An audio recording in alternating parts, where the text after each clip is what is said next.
వస్తున్నాయా? అలవాటు ఏంటాయి మరి.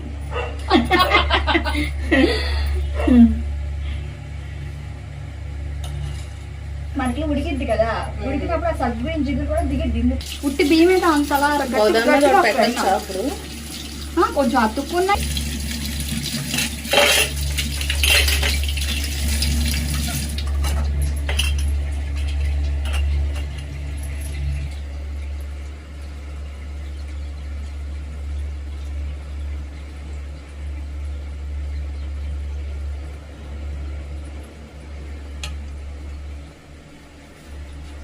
మా అత్తగారు అయితే నవర్ మంచం ఉండేది, దాన్ని ఎండ పెట్టేది, చచ్చేదాన్ని ఆరబెట్టలేదు. నేను ఈ తీయడానికి ఆరబెట్టడానికి ఒక్కదాన్ని అయిపోయిందండి. పిల్లలు చిన్నపిల్లలు అప్పుడు చిన్నపిల్లలు